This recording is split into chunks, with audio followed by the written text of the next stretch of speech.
Bismillahirrahmanirrahim. Assalamualaikum warahmatullahi wabarakatuh. Halo teman-teman, berjumpa lagi dengan saya sendiri. Sebelumnya perkenalkan, nama saya Arif Fataha dengan NIM 233830511078 dari Prodi Manajemen Bisnis Syariah. Tentunya di sini pada materi pertemuan yang ke-13 ya. Tentunya di sini saya akan menjelaskan materi yaitu yang berjudul manajemen kualitas terpadu. Apa saja yang akan jadi pembahasan pada materi pertemuan yang ke-13 ini. Silakan kalian bisa kalian simak sampai akhir.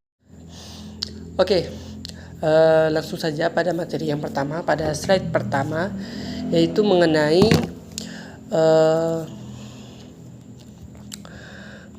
perjalanan manajemen kualitas ya telah mengalami transformasi fundamental sejak masa revolusi industri hingga era cyber fisik saat ini. Pada awalnya, kualitas dipandang secara sempit sebagai aktivitas inspeksi produk akhir untuk barang cacat dari barang layak jual. Jadi maksudnya dari materi yang ada di slide PPT tersebut, tentunya bahwasanya seiring berjalannya waktu dan semakin ketatnya saingan pasar, tentunya dari segi cara pandang dari segi cara pandangnya itu bisa dibilang ikut berubah juga ya, mengalami perubahan juga gitu. Sehingga pengendalian kualitas itu tidak lagi hanya dilakukan di akhir proses saja gitu ya, melainkan juga diterapkan di setiap tahap-tahap produksinya begitu. Hingga pada akhirnya dapat berkembang gitu ya, menjadi sistem manajemen kualitas yang terpadu yang dapat melibatkan seluruh bagian perusahaan. Yang dimana di era saat ini kan udah masuk ke era industri 4.0. Yang dimana pengelolaan kualitas itu udah semakin canggih, udah semakin maju ya, dan juga sudah banyak menggunakan atau memanfaatkan yang namanya teknologi ya. Sehingga dengan adanya teknologi tersebut ya, dengan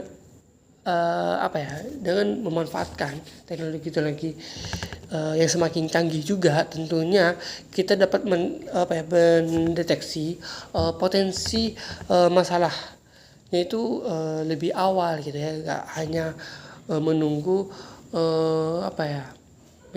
mencari potensi masalahnya itu di akhir, tidak, tapi bisa kita mencari potensi masalahnya itu dari awal, atau bahkan kita bisa dapat juga memprediksi kemungkinan kualitas produk itu akan mengalami kegagalan gitu ya di tengah-tengah proses produksinya begitu. Oke, lanjut pada slide yang kedua. Materi yang slide yang kedua yaitu infrastruktur mutu nasional, ditinjau dari peran strategis BSN dan implementasi SNI. Di mana di sini ada 3 ya, peran badan standarisasi nasional atau BSN dalam ekosistem industri. Yang pertama yang akan jadi pembahasan di sini pada slide yang kedua ini yaitu ada BSN, yang dimana menyusun dan menetapkan standar nasional Indonesia atau SNI. Terus yang kedua ada KAN atau KAN, yaitu mengakreditasi lembaga pengujian ya, sertifikasi dan juga inspeksi, dan juga ada manfaatnya yang dimana menjamin kualitas, keamanan dan daya saing produk dalam dan luar negeri. Oke, yang pertama yang jadi pembahasan utama itu mengenai BSN. BSN di sini tuh ya singkatan dari Badan Standarisasi Nasional, atau yang biasa kita singkat tentunya BSN. Yang mana BSN di sini tentunya adalah lembaga pemerintah yang bertugas menyusun dan juga menetapkan SNI, yaitu Standar Nasional Indonesia. Di mana standar ini tuh dapat menjadi acuan menjadi acuan yang resmi yang dimana memuat syarat-syarat seperti mutu, keamanan, kualitas ya, kelayakan dari suatu produk gitu ya, yang harus dipenuhi oleh setiap barang ataupun jasa juga sekalipun yang beredar di Indonesia ya tentunya ya. Sehingga apa? Sehingga dengan adanya BSN ini tentunya produk tersebut yang dihasilkan itu dapat memiliki kualitas yang terukur dan juga terjamin begitu. Terus yang kedua juga tentunya agar penerapannya itu juga bisa berjalan baik dan juga bisa dipercaya ya. Tentunya kita perlu yang namanya KAN atau KAN atau Komite Akreditasi Nasional ya singkatannya. Yang dimana lembaga ini tentunya dapat bertugas memberikan izin gitu ya, dan juga pengakuan ya kepada lembaga pengujian ya, lembaga-lembaga seperti pengujian ya, lembaga-lembaga seperti sertifikasi begitu, dan inspeksi dan juga lembaga-lembaga seperti inspeksi gitu, agar hasil kerjanya itu ya sah gitu ya, bisa dianggap sah dan juga bisa dapat dipertanggung jawabkan gitu ya. Sehingga dengan ada tanda SNI ya yang tertera pada produk tersebut itu dapat benar-benar mewakili jaminan kualitasnya itu ya nyata begitu ya. Terus yang ketiga, adanya sistem ini tentunya dapat membawa manfaat yang besar, baik itu bagi produsen maupun juga bagi konsumen. Yang dimana bagi pelaku usaha tentunya atau bagi produsen tentunya ini standar ini dapat menjadi acuan atau menjadi panduan gitu ya, atau pedoman agar produknya yang diproduksi itu tentunya dapat mampu bersaing di pasar, baik itu dalam negeri maupun di luar negeri. Sedangkan bagi masyarakat tentunya dengan keadanya SNI ya, ini tentunya dapat memberikan rasa aman, rasa nyaman, dan juga rasa pasti gitu ya, pasti gitu ya, bahwa barang yang digunakan tentunya sudah memenuhi syarat kualitas dan juga keamanan yang berlaku begitu. Oke, lanjut pada materi selanjutnya yaitu kalau tadi kita membahasnya itu ya, kalau sebelumnya itu mengenai standar nasional. Nah, yang selanjutnya ini tentunya mengenai standar internasional, ditinjau dari dekonstruksi sistem manajemen mutu ISO. Tentunya di sini kalau kita membahas mengenai ISO 9001 2015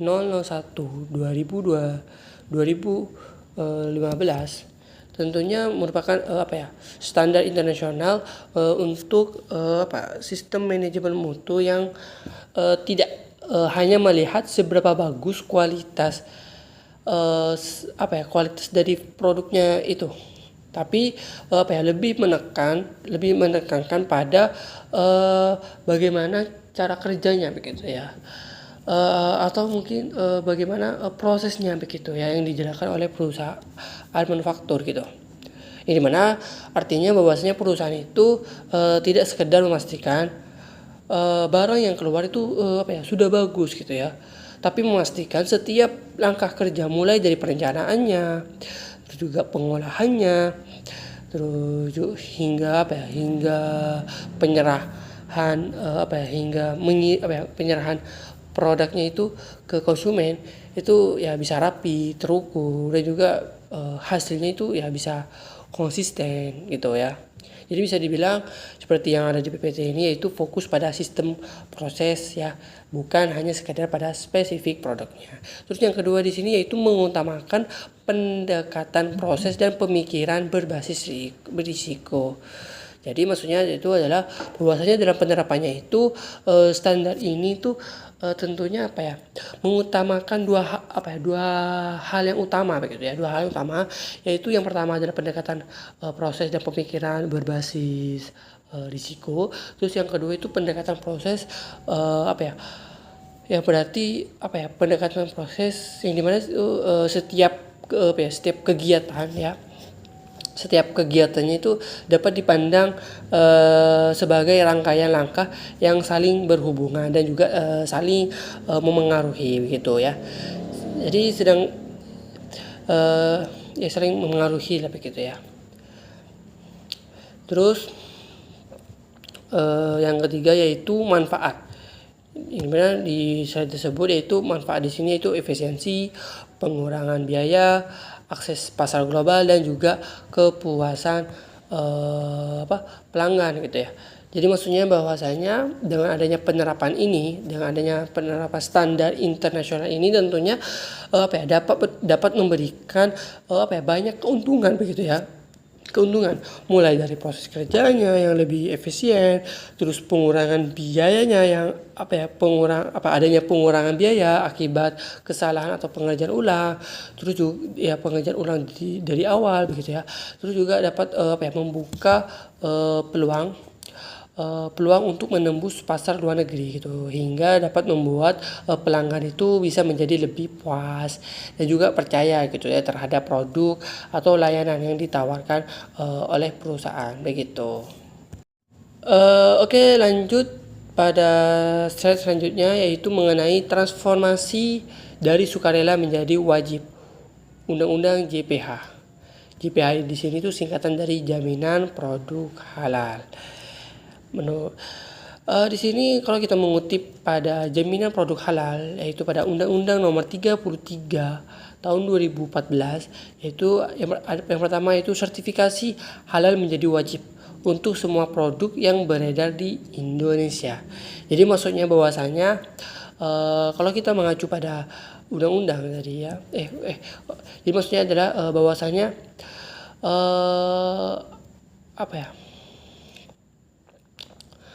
bahwasanya bisa dibilang seluruh produk itu ya, seluruh produk yang masuk yang beredar gitu ya, dapat diperjualbelikan gitu di seluruh Indonesia gitu. Yang dimana tentunya ini dapat memberikan kepastian secara hukum dan juga perlindungan bagi seluruh masyarakat, terutama ya bagi umat muslim ya, yang dimana produk jaminan halalnya ini kan, karena kan Indonesia kan mayoritas muslim ya, jadi jaminan produk halal ini benar-benar sangat krusial ya bagi yang beragama muslim gitu ya, beragama Islam gitu ya.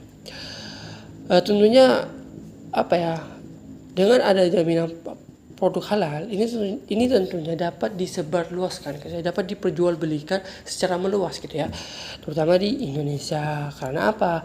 Karena bagi siapapun itu ya, terutama bagi yang beragama Islam, tentunya itu dapat mengonsumsi atau dapat menggunakan barangnya itu dengan keyakinan bahwasanya produk tersebut ya halal begitu ya.